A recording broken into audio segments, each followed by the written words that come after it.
Hey guys, so this is the third and final video of the renovation of this old pickle room in the old Japanese farmhouse. If you haven't seen part 1 and part 2, you might want to see them first. This all makes more sense. The links to those are in the description of this video. So that's what it looked like when we started. Just a storeroom for materials that we thought might be useful, and occasionally were. Mud walls, pretty rough. Pretty dark and dingy and rough, but a very useful room nevertheless. And here's what it looks like now after many hours of sweating and toiling by the fat old unskilled labourer.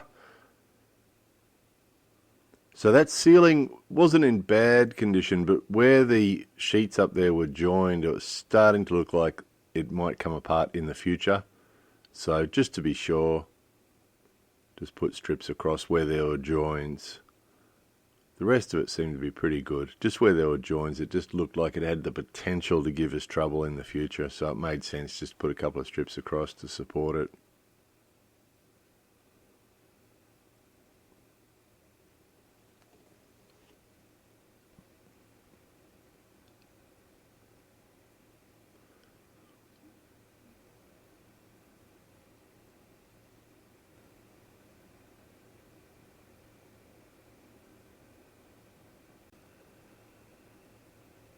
Like with most of these jobs, guys, it did get out of hand. Never quite imagine when these jobs start exactly what's going to be involved until you get into it. And they're always bigger. Much more time than anticipated, usually more expense than anticipated. This wasn't too bad for expense, but yeah, the time, the preparation, what we show you tends to be the more interesting parts of the job, but the preparation is huge. You know, lots of cutting, in this case, lots of cutting pieces to fit, measuring and cutting and checking and making sure it's right before gluing and nailing, and yeah, a lot of faffing around.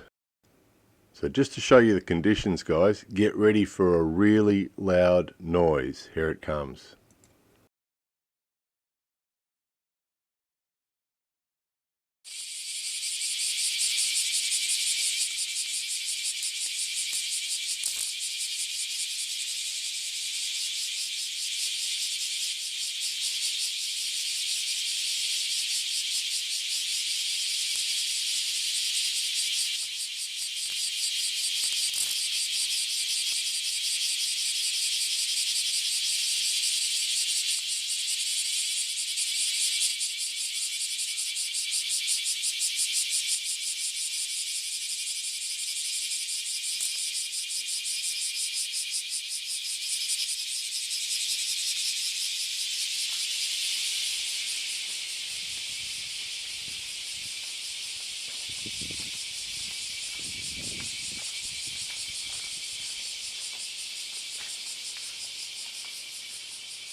So the sounds of the semis, the cicadas out there howling like that, about 33, 34 degrees and about 75%, sometimes 80% humidity.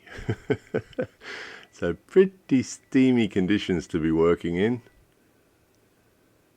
But a fun job. It is a fun job. It was hard work, but it was fun.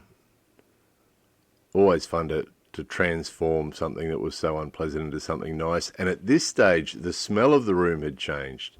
It had become a really nice woody smell because of all that pine. There was a really nice smell of wood in the room, really quite pleasant. And also with that door and those windows open, a bit of a breeze coming through, which made it nice. So this door really needed some attention. The laminated wood was peeling off it. Sort of mouldy at the bottom, dodgy. The metal, there's a metal sheet at the bottom that actually overhangs the door stop, the thing across the bottom of the door to keep the rain out. and so it actually needed metal working. It needed to be hammered out flat. And then some ply put here. Wanted to fix it, put some more ply on it and so on, but try and keep the weight down, so I didn't want to add too much wood. So the idea was just to put the ply on there and weigh it down, and hopefully it'll bond well enough that it'll stay there where it's supposed to. And there's 2 spots where screws came through to hold the door up, and a pretty heavy door. So just put a bit there, a bit of wood where the hinges go, just to support the weight of the door a little better than what it was being.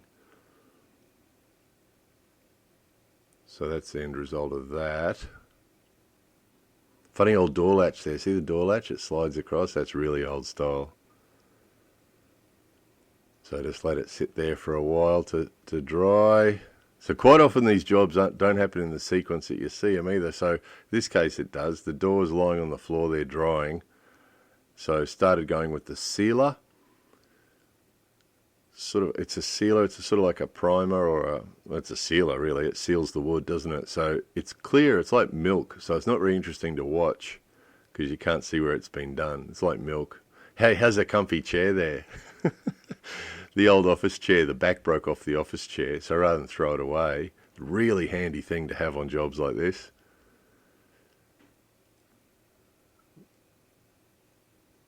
And occasionally I come across a nail that didn't quite go in far enough from the nail gun, so just touch it with the hammer. Oh, a door jamb. Now this is interesting. The old door jamb, it's actually made of plastic with foam, and it was sort of dodgy. But interestingly, when all the materials were taken out of that room, there was a door jamb in amongst them. It was amazing what the old guy that had the place before us, he had 1 or 2 of everything. So it's really common when we're looking for something like that he'll have it, and happened to remember seeing one. So I went off to those where the materials were and found this one, which is exactly the same thing, right size and everything, but in slightly better condition, or considerably better condition. So that happens all the time. Those of you who have watched lots of these unskilled labourer videos, that happens to us all the time. We find things, we're looking for something and we find what we need. So it's possible the old man that owned the place, whenever he bought one of something, he seemed to always buy 2 of something or 3. But it also seems that he was pretty disorganised. Those of you who remember the videos 10 years ago when we first took over the place, there was stuff everywhere. And when we put it all together, so in this room we put a lot of the materials, and then in the workshop we put a lot of tools. And as we collected everything and put it all together, we found that there was 2 or 3 or 4, things like screwdrivers, 5, 6 Phillips head screwdrivers, all exactly the same. Sets of spanners, dozens of spanners, all the same size, So, I mean, it's been great for us because we've used all these things, but so many things like that, and new things, new things, unused water pumps, 3 water pumps that had never been used, still in their box, things like that. But in different parts of the house, so in different buildings, because, we've got 4 buildings, and there'd be one in one building, and then, 6 months later we'd find one in another building. So it's been great for us, but he must have wasted a lot of money buying too many of everything. But it's worked out well for us, that's for sure. So 1 coat of sealant all the way through. It's hard to do a J. Look at that. The J ended up the wrong way around. The unskilled sign writer. So 1 coat of sealant, and then this is the first actual coat of paint over the top of the sealant.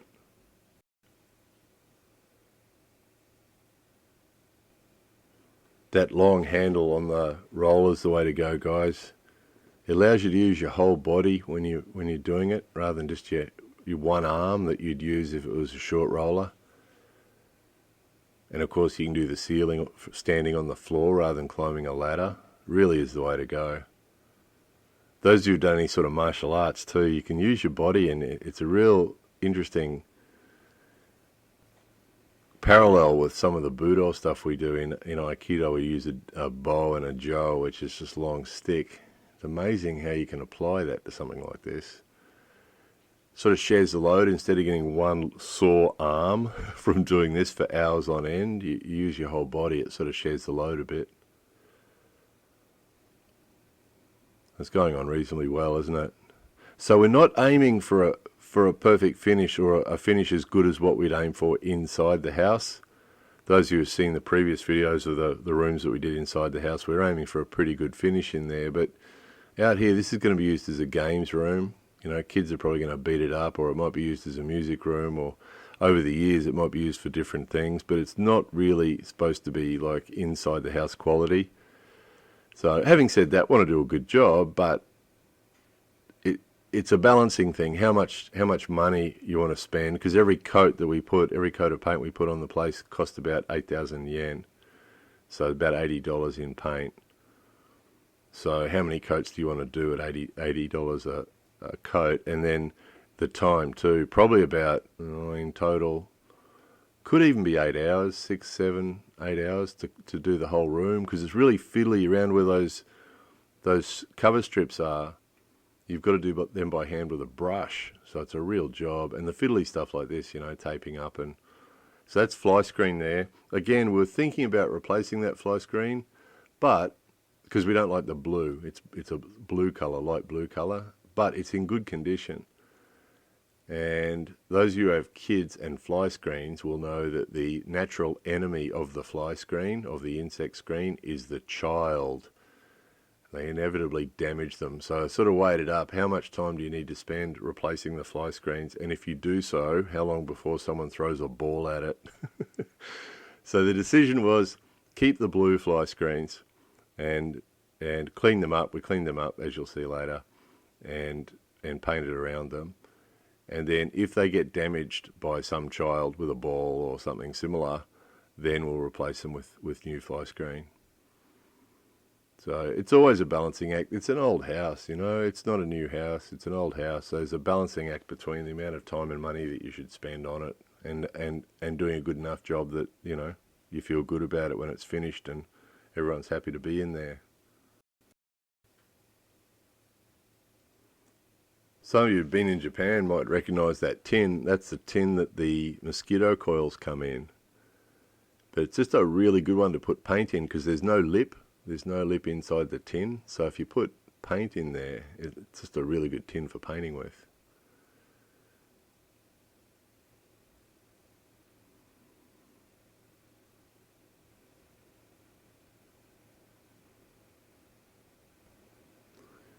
If only it happened this fast in real life. That's the fiddly stuff. All those cover strips were really fiddly because they had to be done with a brush.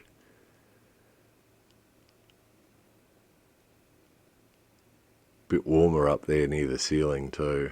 The natural sauna it was.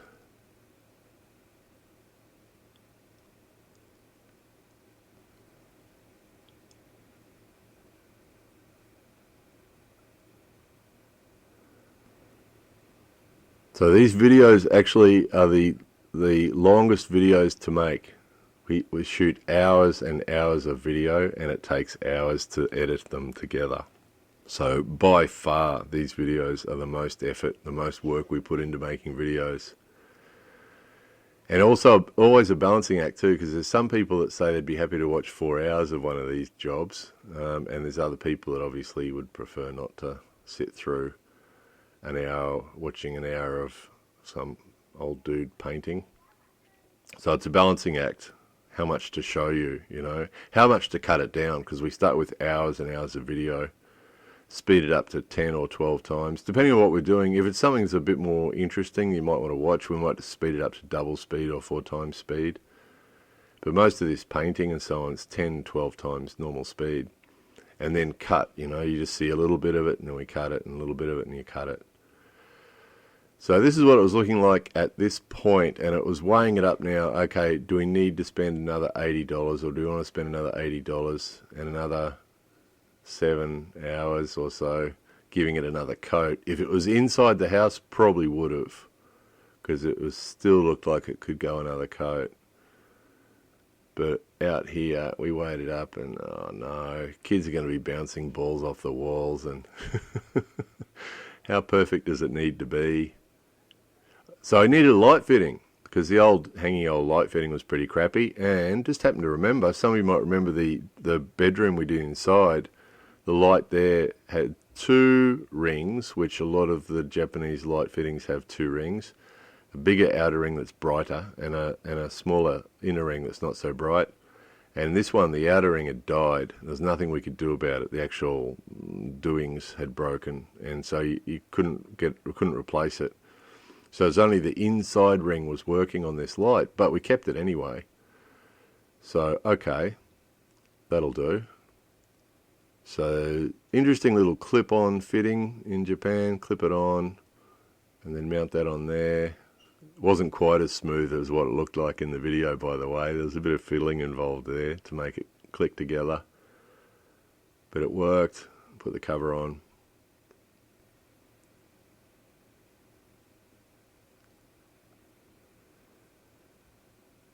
That's another part of the faffing you guys don't see. Sometimes there's things. The actual fitting itself, the screws that held the wire connection in place were too high, and it wouldn't allow that thing to clip on. It was a real pain. Eventually got it. So that's just using the high pressure just to blow the screens clean. Oh yeah, had a bit of an idea. The kickboard in the Genkan.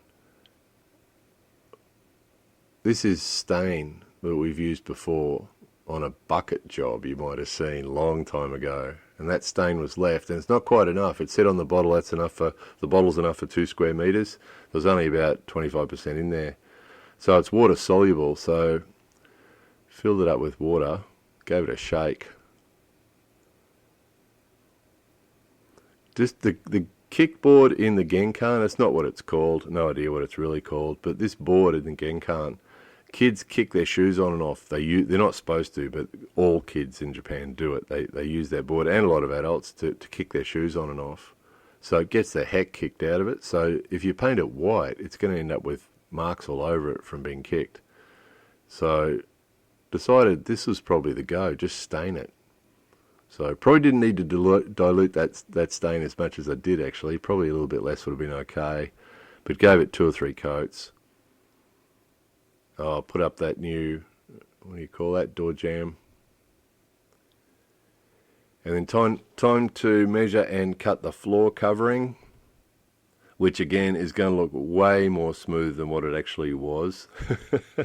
Because the room wasn't quite parallel and it wasn't quite square, so it took a little bit more fiddling than what you're going to see.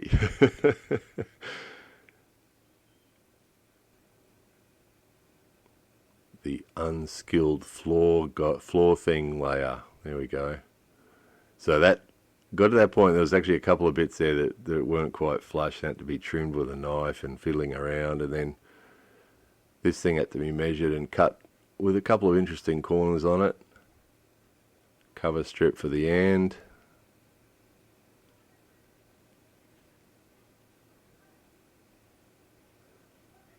So you can see what that board ended up looking like there with the stain on it. Bit of an improvement, wasn't it? Because it was a nice piece of wood. It was just really old and really dry. So once it got a bit of colour on it, we've seen that before. We've done that before around the house. Get an old piece of wood that looks like it's horrible and should be thrown away. You stain it. Actually looks pretty good. Just brings out the grain. And this is actually, some people use this outside in Japan. It's like a fake grass thing, but perfect for the Genkan because muddy shoes or wet shoes or whatever, it won't matter. So we're up to our before and after already, guys. So this is what it looked like before. Let's have another look at that. The mud walls. The old light fitting up there on the ceiling. The smell, it wasn't a bad smell. It was just a muddy, old, dusty, dank smell. Interestingly, no one else in the family had ever been in that room. Somebody observed. They had a discussion about this recently after the job was finished. Nobody had ever been in that room except the unskilled labourer because it was all too gross for them. Too dusty and dirty. That's what it looks like now, and they've all been in there. They all went in there and tried it out and loved it and started to come up with all sorts of ideas of what they wanted to do in there. So it should be a fairly well utilised room by the sound of things. They're all happy with it. There's a nice little breeze that comes through. The mud walls are good insulation from the sun. So it's actually quite a pleasant place to be now. Rather pleasant. So it should be well utilised. Looks a bit better, doesn't it? Pretty happy with that.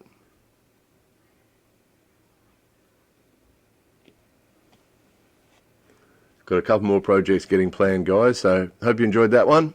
More coming. More videos coming soon.